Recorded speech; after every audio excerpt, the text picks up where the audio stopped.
ओम श्री शक्ति नमः। ओम श्री शक्ति नमः। ओम श्री शक्ति नमः। ओम श्री शक्ति नमः। ओम श्री शक्ति नमः। पंचशिख का राजा जनक को उपदेश। सूर्य कहते हैं ब्राह्मणों सनंदन जी का मोक्ष धर्म संबंधी वचन सुनकर तत्वज्ञ नारद जी ने पुण्य आध्यात्म विषय उत्तम बात पूछी। नारद जी बोले, महाभाग, मैंने आपके बताए हुए अध्यात्म और ध्यान विषय मोक्ष शास्त्रों को सुना। यह सब बार बार सुनने पर भी मुझे तृप्ति नहीं हो रही है। अधिक सुनने की इच्छा बढ़ती ही जा रही है। सर्वज्ञ मुनि जी, अविद्या के बंधन से जिस प्रकार मुक्त होता है वह उपाय बताइए। साधु पुरुषों ने जिसका आश्रय ले रखा है उस मोक्ष धर्म का पुण्य वर्णन कीजिए। सनंदन जी ने कहा, नारद इस विषय में विद्वान पुरुष इस प्राचीन इतिहास का उदाहरण दिया करते हैं, जिससे यह ज्ञात होता है कि मिथिला नरेश जनक ने किस प्रकार मोक्ष प्राप्त किया था। यह उस समय की बात है जब मिथिला में जनक वंशी राजा जनदेव का राज्य था। जनदेव सदा ब्रह्म की प्राप्ति करने वाले धर्मों का ही चिंतन किया करते थे। उनके दरबार में 100 आचार्य बराबर रहा करते थे, जो उन्हें भिन्न भिन्न आश्रमों के धर्मों का उपदेश देते रहते थे। इस शरीर को त्याग देने के पश्चात जीव की सत्ता रहती है या नहीं, अथवा देह त्याग के बाद उसका पुनर्जन्म होता है या नहीं, इस विषय में उन आचार्यों का जो सुनिश्चित सिद्धांत था, वे लोग आत्म तत्व के विषय में जैसा विचार उपस्थित करते थे उससे शास्त्रानुयायी राजा जनदेव को विशेष संतोष नहीं होता था। एक बार कपिला के पुत्र महामुनि पंचशिख संपूर्ण पृथ्वी की परिक्रमा करते हुए मिथिला में आ पहुँचे। वे संपूर्ण संन्यास धर्मों के ज्ञाता और तत्व ज्ञान के निर्णय में एक सुनिश्चित सिद्धांत के पोषक थे। उनके मन में किसी प्रकार का संदेह नहीं था। वे निर्दव होकर विश्वास करते थे।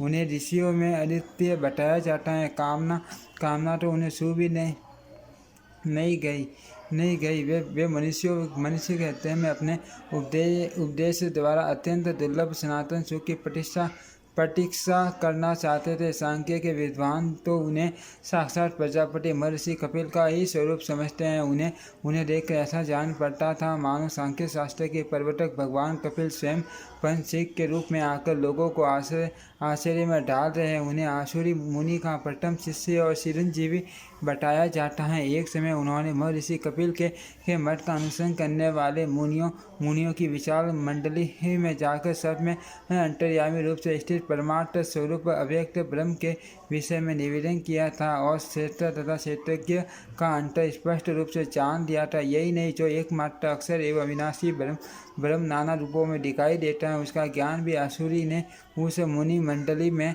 प्राप्त किया था। उन्हीं के शिष्य पंचशिख थे, जो देव कोटि के पुरुष होते हुए भी मानवीय के दूध से पले थे। कपिला नाम की एक ब्राह्मणी थी, जो पति पुत्र आदि कुटुंब के साथ रहती थी। उसी के पुत्र भाव को प्राप्त होकर वे उसके स्तनों का दूध पीते थे। कपिला का दूध पीने के कारण उनकी काफिले संख्या हुई। उन्होंने नैष्ठिक ब्रह्म में निष्ठा रखने वाली बुद्धि प्राप्त की थी। कापिले की उत्पत्ति के संबंध में यह बात मुझे भगवान ब्रह्मा जी ने बताई थी। उनके कपिला पुत्र कहलाने और सर्वज्ञ होने का यही उत्तम वृत्तांत है। धर्मज्ञ पंचशिख ने उत्तम ज्ञान प्राप्त किया था। वे राजा जनक को 100 आचार्यों पर सम्मान भाव से अनुरूप जानकर उनके दरबार में गए।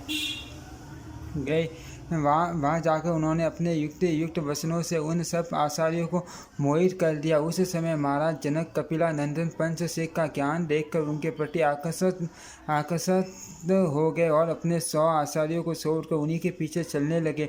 तब मुनिवर पंचशिख ने राजा को धर्मानुसार शरणों में पड़ा देख उन्हें योग्य अधिकारी मानकर परम मोक्ष का उपदेश किया, जिसका सांख्य शास्त्र में वर्णन है। उन्होंने जाति निर्वेद का वर्णन करके कर्म निर्वेद का उपदेश किया। तत्पश्चात सर्व निर्वेद की बात बताई। उन्होंने कहा, जिसके लिए धर्म का आचरण किया जाता है, जो कर्मों के फल का उदय होने पर प्राप्त होता है, वह एक लोक या परलोक भोग नश्वर है, उस पर आस्था करना उचित नहीं है। वह मोह रूप चंचल और अस्थिर है। कुछ नास्तिक ऐसा कहा करते हैं कि देह रूपी आत्मा का विनाश प्रत्यक्ष देखा जा रहा है। संपूर्ण लोग इसका साक्षी हैं। फिर भी यदि कोई शास्त्र प्रमाण की ओट लेकर देह से भिन्न आत्मा की सत्ता का प्रतिपादन करता है तो वह परास्त ही है, क्योंकि उसका कथन लोकानुभव के विरुद्ध है। आत्मा के स्वरूप का अभाव हो जाना ही उसकी मृत्यु है। जो लोग मोहवश आत्मा को देह से भिन्न मानते हैं, उनकी यह मान्यता ठीक नहीं है। यदि ऐसी वस्तु का भी अस्तित्व मान लिया जाए तो लोक में संभव नहीं है। अर्थात यदि शास्त्र के आधार पर यह स्वीकार किया जाए कि शरीर से भिन्न कोई अजर अमर आत्मा है जो स्वर्ग आदि लोकों में दिव्य सुख भोगता है, तब तो बंदी लोग जो राजा को अजर अमर कहते हैं उनकी वह बात भी ठीक माननी पड़ेगी। सारांश यह है कि जैसे बंदी लोग आशीर्वाद में उपचारत राजा को अजर अमर कहते हैं, उसी प्रकार शास्त्र का वह वचन भी औपचारिक ही है। निरोग शरीर को ही अजर अमर और यहाँ के प्रत्येक सुख भोगों को कोई सर्वज्ञ सुख कहा गया है। यदि आत्मा है या नहीं यह संशय उपस्थित होने पर अनुमान से उसके अस्तित्व का साधन किया जाए तो इसके लिए कोई ऐसा ज्ञापक हेतु नहीं उपलब्ध होता जो कहीं व्यभिचरित न होता हो तो फिर किस अनुमान का आश्रय लेकर लोग व्यवहार का निश्चय किया जा सकता है। अनुमान और आगम इन दोनों प्रमाणों का मूल्य प्रत्यक्ष प्रमाण है। आगम या अनुमान यदि प्रत्यक्ष अनुभव के विरुद्ध है तो वह कुछ भी नहीं है। उसकी प्रमाणिकता स्वीकार नहीं की जा सकती। जिस किसी भी अनुमान में ईश्वर दृष्ट अथवा नित्य आत्मा की सिद्धि के लिए की हुई भावना व्यर्थ है। नास्तिकों के मत में शरीर से भिन्न जीव का अस्तित्व नहीं है।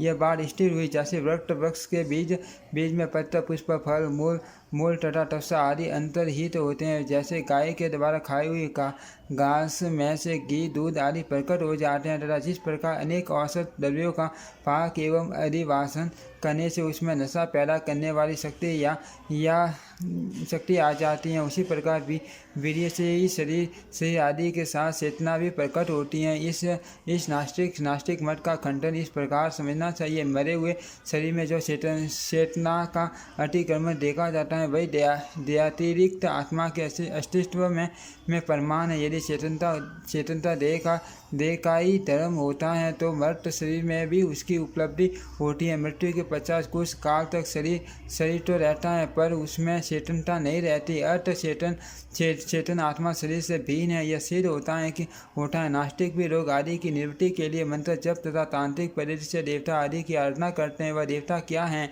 यदि 5 भौतिक हैं तो घट आदि की भांति उसका दर्शन होना चाहिए, और यदि वह भौतिक पदार्थ से भिन्न है तो चेतन की सत्ता शब्द सिद्ध हो गई है। अर्थ देह से भिन्न आत्मा है, यह प्रत्यक्ष अनुभव से सिद्ध हो जाता है, और देह ही आत्मा है यह प्रत्यक्ष अनुभव के विरुद्ध जान पड़ता है।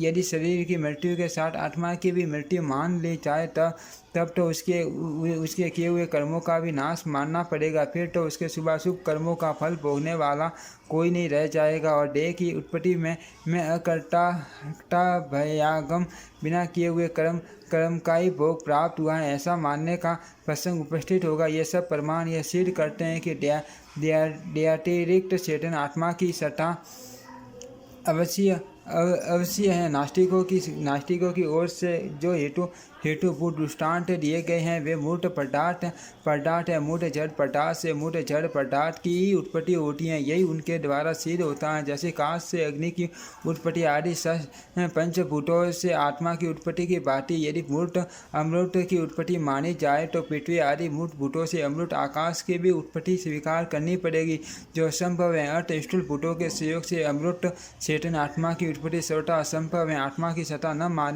मानने पर लोक यात्रा का निर्वाह नहीं होगा। दान धर्म की फल की प्राप्ति के लिए कोई आस्था नहीं रहेगी, क्योंकि वैदिक शब्द तथा लौकिक व्यवहार सब आत्मा को ही सुख देने के लिए हैं।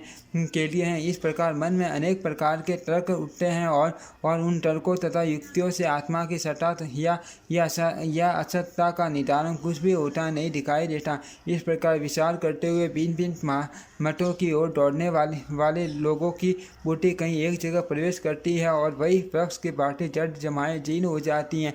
इस प्रकार अर्थ और अनर्थ सभी प्राणी दुखी रहते हैं, केवल शास्त्र ही उन्हें खींचकर हरा पर लाते हैं। ठीक उसी तरह जैसे माँ हाथी पर अंकुश रखकर उन्हें काबू में किए रहते हैं। बहुत से शुष्क हृदय वाले लोग ऐसे विषयों की लिप्सा रखते हैं जो अत्यंत सुखदायक हो, किंतु इस लिप्सा में उन्हें भारी से भारी दुखों का ही सामना करना पड़ता है और अंत में वे भोगों को छोड़कर मृत्यु के घास बन जाते हैं, जो एक दिन नष्ट होने वाला है, जिसके जीवन का कुछ ठिकाना नहीं। ऐसे अनित्य शरीर को पाकर इन बंधु बांधवों तथा स्त्री पुत्रादि से क्या लाभ? यह सोचकर जो मनुष्य इन सब को तन पर में वैराग्यपूर्वक त्याग कर चल देता है, उसे मृत्यु के बाद फिर जन्म नहीं लेना पड़ता। पृथ्वी, आकाश, जल, अग्नि और वायु ये सदा शरीर की रक्षा करते रहते हैं। इस बात को अच्छी तरह समझ लेने पर इसके प्रति आसक्ति कैसे हो सकती है, जो एक दिन मृत्यु के मुख में पड़ने वाला है। ऐसे शरीर से सुख कहाँ पंच सीखने फिर कहा। राजन, हब मैं उस परम उत्तम सांख्य शास्त्र का वर्णन करता हूँ, जिसका नाम है संयम मन को संदेह रहित करने वाला। उसमें त्याग की प्रधानता है। आप ध्यान देकर सुनो, उसका उपदेश आपके मोक्ष में सहायक होगा। जो लोग मुक्ति के लिए प्रयत्नशील हो, उन सब को चाहिए कि संपूर्ण सकाम कर्मों का और धन आदि का भी त्याग करे। जो त्याग किए बिना व्यर्थ ही विनित दामादि साधनों में तत्पर होने का झूठा दावा करते हैं, उन्हें दुख देने वाले अविद्या रूप कलेश प्राप्त होते रहते हैं। शास्त्रों में द्रव्य का त्याग करने के लिए यज्ञ आदि कर्म, भोग का त्याग करने के लिए व्रत और दैहिक सुखों के त्याग के लिए तप और सब कुछ त्यागने के लिए योग के अनुष्ठान की आज्ञा दी गई है। यही त्याग की सीमा है। सर्वस्व त्याग का यह एकमात्र मार्ग ही दुखों से छुटकारा पाने के लिए उत्तम बताया गया है। इसका आश्रय न लेने वालों को दुर्गति भोगनी पड़ती है। छठे मन सहित 5 ज्ञानेंद्रियाँ बताई हैं, जिनकी स्थिति बुद्धि में है। इनका वर्णन करके 5 कर्मेंद्रियों का निरूपण करता हो। दोनों हाथ काम करने वाली इंद्रिय हैं, दोनों पैर चलने फिरने का कार्य करने वाली इंद्रिय हैं। लिंग, मैथुन, जनक, सुख और संतानोत्पादन आदि के लिए गुड़ा नामक इंद्रिय का कार्य मल त्याग करना है। वाक इंद्रिय शब्द विशेष का उच्चारण करने के लिए है। मन को इन 5 से संयुक्त माना गया है। इस प्रकार 5 ज्ञानेंद्रिया, 5 कर्मेंद्रिया और मन, ये सब मिलकर 11 इंद्रियां हैं। इन सबको मन रूप जानकर बुद्धि के द्वारा शीघ्र इनका त्याग कर देना चाहिए। सर्वं काल में श्रोत्र रूपी इंद्रिय, शब्द रूपी विषय और शीत रूपी कर्ता, इन तीन का प्रयोग होता है। इसी प्रकार स्पर्श, रूप, रस तथा गंध के अनुभव काल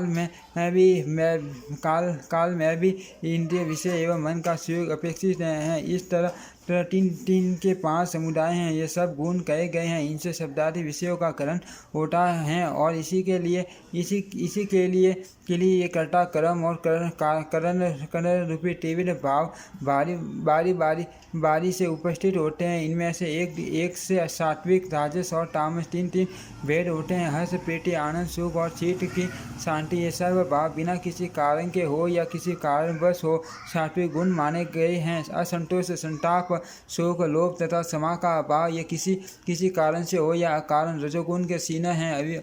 अविवेक, मोह, प्रमाद, सपन और आलस्य किसी तरह भी क्यों न हो, तमोगुण के ही नाना रूप हैं। जो इस मोक्ष विद्या को जानकर सावधानी के साथ आत्म तत्व का अनुसंधान करता है, वह जल से कमल के पत्ते की भांति कर्म के अनिष्ट फलों से कभी लिप्त नहीं होता। संतानों के प्रति आसक्ति और भिन्न देवताओं के लिए सकाम यज्ञों का अनुष्ठान, ये सब मनुष्य के लिए नाना प्रकार के दुष्ट बंधन हैं। जब वह इन बंधनों से छूटकर दुख सुख की चिंता छोड़ देता है, उस समय सर्वश्रेष्ठ गति मुक्ति प्राप्त कर लेता है। श्रुति के माँ वाक्यों का विचार और शास्त्र में बताए हुए मंगलमय साधनों का अनुष्ठान करने से मनुष्य जरा और तथा मृत्यु के भय से रहित होकर सुख से रहता है। जब पुण्य और पाप का क्षय तथा उनसे मिलने वाले सुख दुखादि फलों का नाश हो जाता है, उस समय सब वस्तुओं की आसक्ति से रहित पुरुष आकाश के समान निर्लेप एवं निर्गुण आत्मा का साक्षात्कार कर लेता है। जो शरीर में आसक्ति न रखकर उसके प्रति अपनेपन का अभिमान त्याग देता है, वह दुख से छूट जाता है। जैसे वृक्ष के प्रति आसक्ति न रखने वाला पक्षी जल में गिरते हुए वृक्ष को छोड़कर जो उड़ जाता है, उसी प्रकार जो शरीर की आसक्ति को छोड़ चुका है वह मुक्त पुरुष सुख और दुख दोनों का त्याग करके उत्तम गति को प्राप्त होता है। आचार्य पंचशिख के बताए हुए इस अमृतमय ज्ञान को सुनकर राजा जनक उसे पूर्ण रूप से विचार करके एक निश्चित सिद्धांत पर पहुँच गए और सुख रहित हो बड़े सुख से रहने लगे। फिर तो उनकी स्थिति ऐसी हो गई कि एक बार मिथिला नगरी को आग से जलती देखकर भोपाल ने स्वयं यह उद्गार प्रकट किया कि इस नगर के चलने से मेरा कुछ भी नहीं चलता। माँ मुनि नारद जी इस अध्याय में मोक्ष तत्व का निर्णय किया गया है। जो सदा इसका स्वाध्याय और चिंतन करता रहता है वह दुख शोक से रहित हो कभी किसी प्रकार के उपद्रव का अनुभव नहीं करता तथा जिस प्रकार राजा जनक पंचशिख के समागम से इस ज्ञान को पाकर मुक्त हो गए थे, उसी प्रकार वह भी मोक्ष प्राप्त करता है। ओम श्री शक्ति नमः। ओम श्री शक्ति नमः। ओम श्री शक्ति नमः।